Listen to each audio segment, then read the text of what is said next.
Shut up and sit down.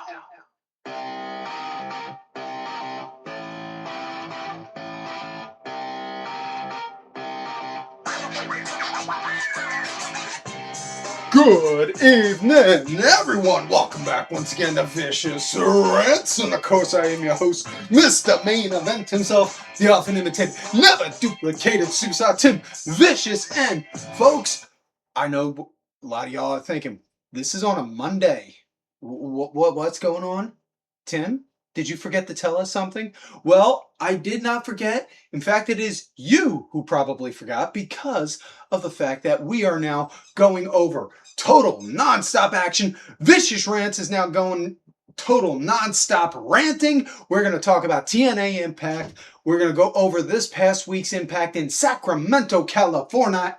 But before we do, I want to remind everyone on how we pay these funny little gimmicks called bills. But, you know, because we gotta. We are affiliated with the Skull Shaver. Now, it is no secret that I myself am bald, and I help make sure I stay that way. Thanks to the Skull Shaver. It is hands down the most versatile grooming tool in my kit, in my grooming kit. Folks, I kid you not, it is the absolute best. Nice design, slides right into my hand. Rechargeable lithium-ion battery. That thing charges quick like that. Pop that sucker on. 60 to 90 seconds across my big bald head. I want you to think about that for a second. 60 to 90 seconds. Okay? That's roughly about the length of going from the start of this video to now. That's all it really took to get my head as beautiful and bald, beautiful looking like this. Now, aside from that, the best part about the Skull Shaver, I absolutely love it. The blades pop off real easy. Cleanup is a breeze. And replacements only need to replace the blades roughly about every 6 months. Think about that for a minute. Every 6 months. We're in June. We're halfway through the year right now.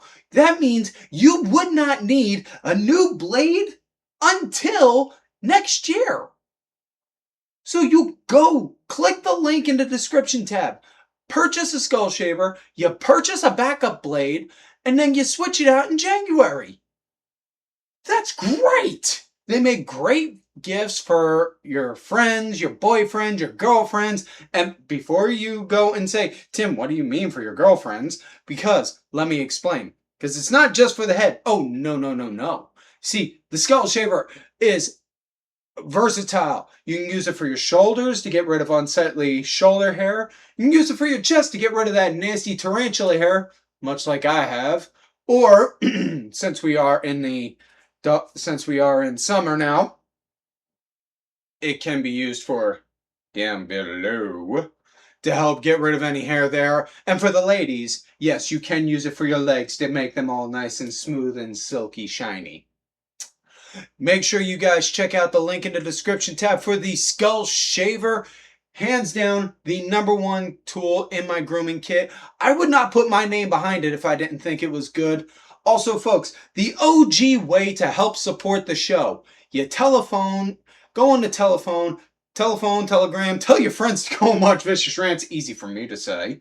Also, make sure you check out some Vicious Rants apparel from whatamaneuver.net.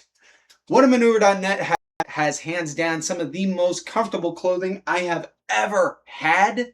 Folks, I absolutely love these shirts. They are soft, comfortable. Oh my God. I wear these things as much as humanly possible. I wear them constantly. I absolutely love it. You know, we got t-shirts, we got tanks, we got women's tees, we got toddler tees, we got baby onesies. Folks, we got you covered all across the board. It is great. Absolutely love them. Click the link in the tab for them. Whatamaneuver.net. You search for Vicious Rants. We are in there. And without further ado, let us go into this week's show now. TNA in Sacramento. And might I add real quick, for those who may not be aware, TNA in the US on AMC or TNA Plus. Outside the US, folks, if you're watching this outside the US and you have the opportunity to sign up for TNA Plus, highly recommend you do. Because trust me, TNA has been long underappreciated for the past 20 odd years now. Since it's been born. Yeah. So we started out with a match right off bat.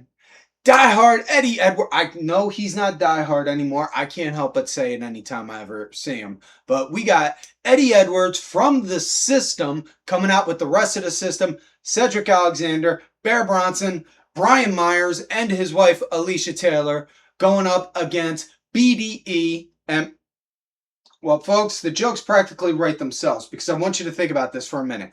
We got BDE on TNA. Phrasing? Anyways, I'm sorry. I had to get that out my system. Again, another pun. Either way, really good match. BDE, he was leading early on with Eddie starting to build up a good comeback. And I see a lot of potential in this kid with BDE. It's just the jokes with the name write themselves. It's, I'm trying to think the right way to say this without it sounding insultive. When the kid's ready to start taking a step forward to actually get like a major push, I think he may want to drop the BDE name and just go with something different. That's just me though, like as much as when I was a kid, I thought the Doink the Clown character was cool for the time, but nobody would have really seen Doink the Clown as a main eventer unless the guy who was playing Doink dropped the gimmick. You get what I mean? Something along those lines. Either way, the match came to an end when BDE, he was going up to the top to go do a splash. The Bronson and I believe it was Bronson and Alicia were distracting the ref.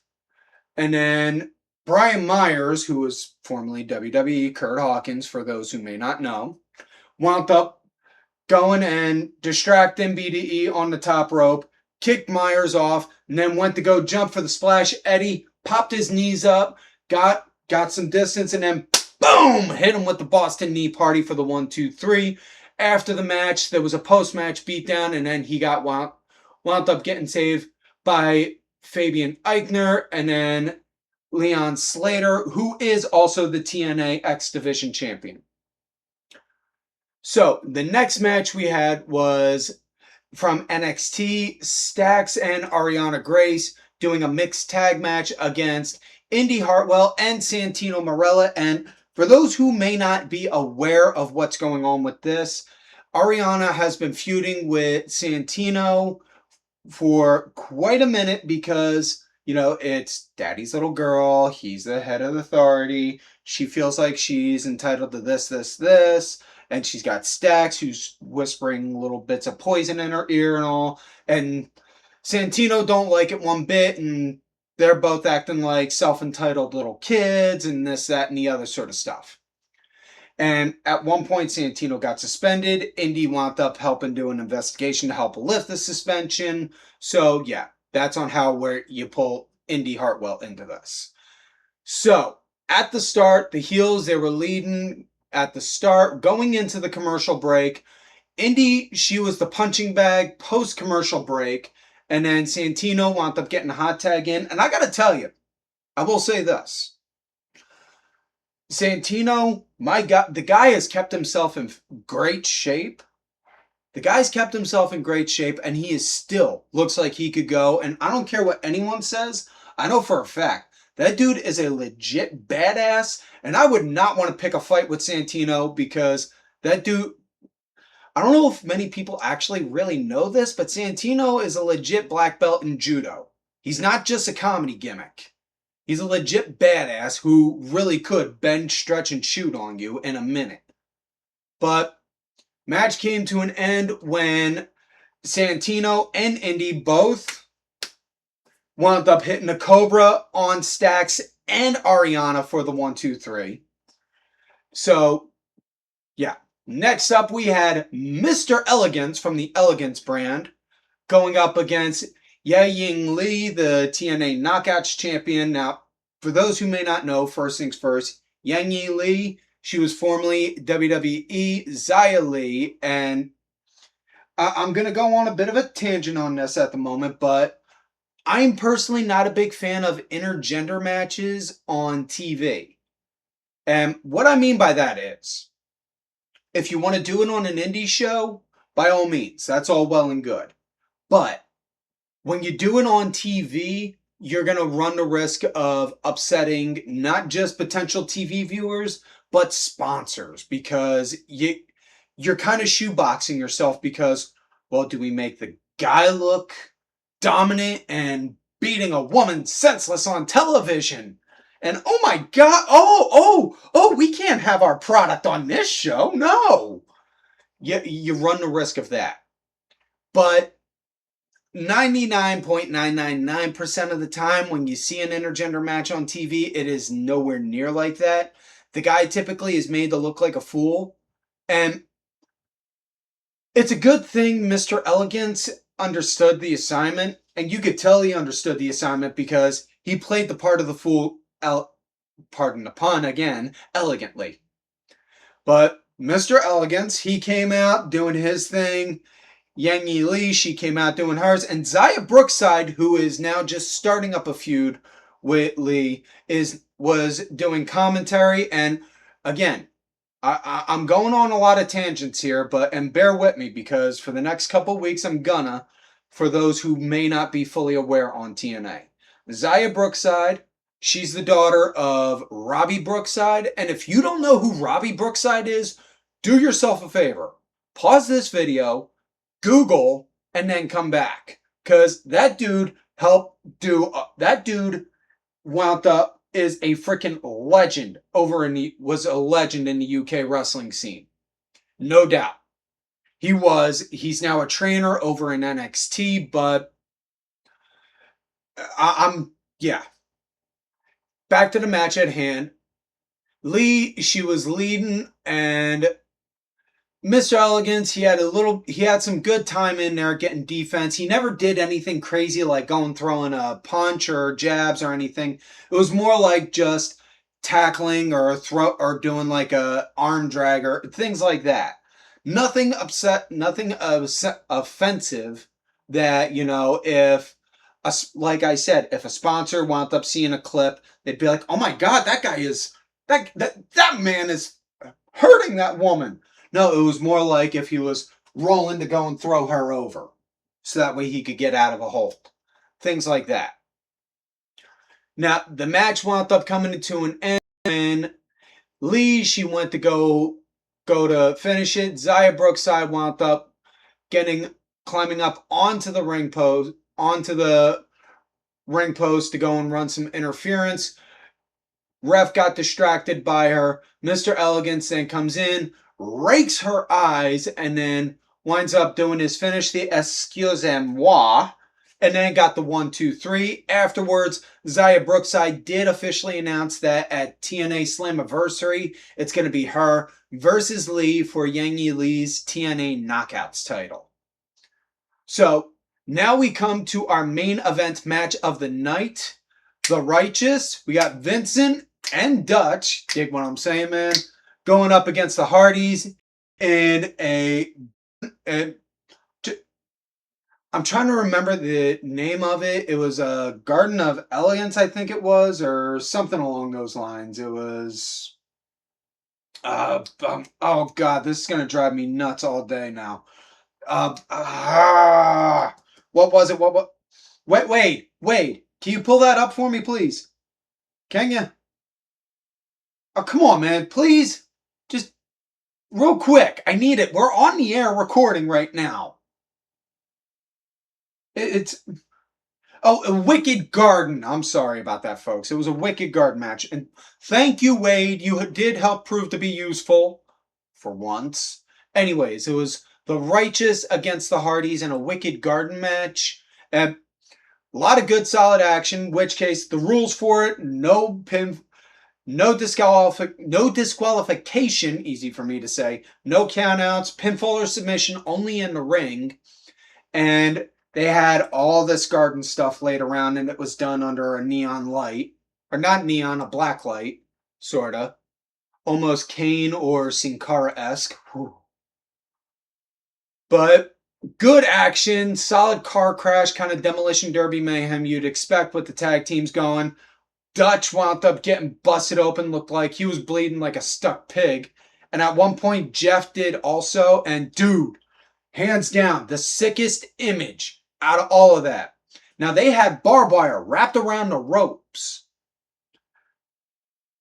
Jeff got thrown over, and he was wearing like a fishnet sort of shirt. He's just hanging on the ropes like this, beaten, bloodied, like, looking almost kind of like a scarecrow half hanging onto its post. Like, good God! Really good match.